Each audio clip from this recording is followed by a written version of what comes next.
How did a farm tariff turn into a retaliation problem? Start with a close shot of a customs worker's hand opening the 1930 Smoot-Hawley tariff schedule in a busy office. The document looks administrative: one row, one good, one duty. The reason it changed trade is that every row could raise a cost for an American importer, protect a domestic producer, or give another government a target. By the end, a 1934 agreement will show how Washington tried to replace those one-way requests with negotiated reductions. First, move from the customs desk to a wheat sack and an unpaid farm bill.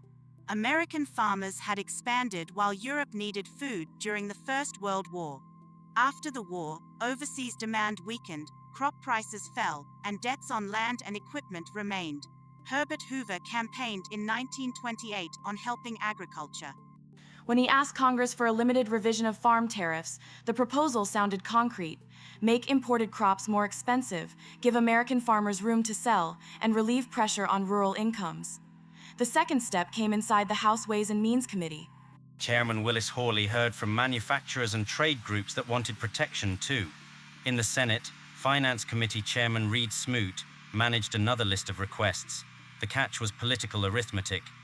A representative with a wool producer at home might support a higher duty on glass if another representative returned the vote. Each bargain made the coalition larger.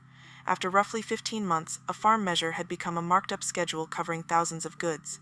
Now compare that schedule with an import invoice.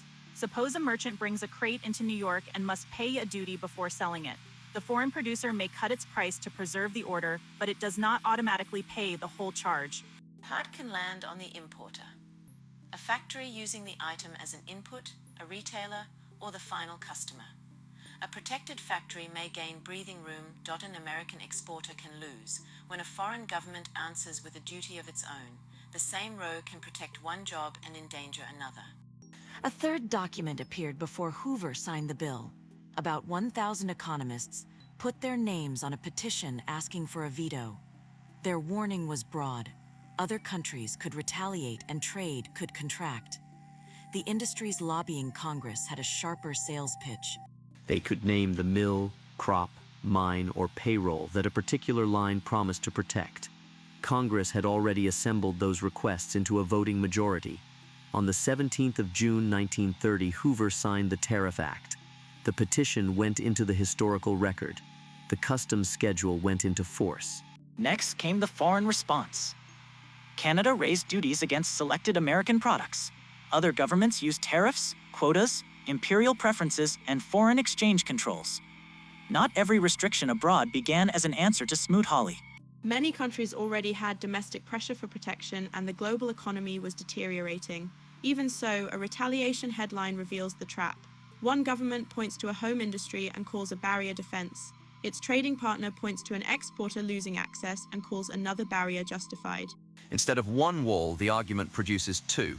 At this point, look at a world trade chart without letting the falling line erase the rest of the depression. The downturn began before June 1930. Smoot-Hawley did not cause the stock market crash, every bank failure, the monetary contraction, or the collapse in household spending. When incomes fall, families and firms also buy fewer imported goods. Reliable economic histories reject the claim that one tariff caused the entire disaster. The evidence supports a tighter conclusion.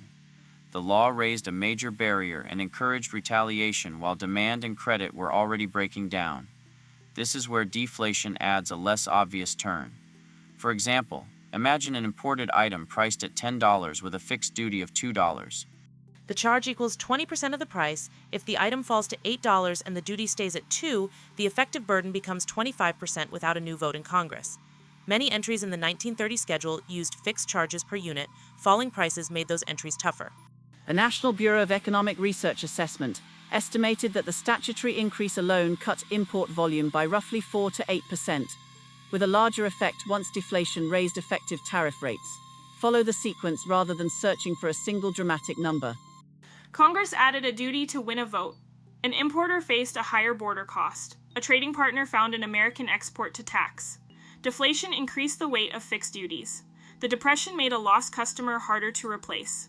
Smoot-Hawley belongs in the story because those steps reinforced one another, not because the act can substitute for every monetary, banking, debt, and demand failure of the early 1932. Finally, the political answer arrived through a different document. Smoot and Hawley both lost their seats in 1932. The Reciprocal Trade Agreements Act of 1934 gave the president temporary authority to negotiate tariff reductions within limits. A lower American duty could be exchanged for a lower duty abroad. Between 1934 and 1939, the Roosevelt administration reached agreements with 19 countries. Instead of collecting one-way requests line by line, negotiators could place two offers on the same table. Set the 1930 tariff schedule beside one of those 1934 agreements. The first document asks which domestic group receives protection from each row. The second asks what the United States can receive when it lowers a barrier. That is why Smoot-Hawley's longest legacy sits in the procedure. A customs charge still has winners, costs, and bargaining power, but the route matters. Who pays at the desk, who gains at the factory, who retaliates abroad, and whether both sides can trade the barriers back down. For more evidence-led stories like this, like the video and subscribe. See you in the next one.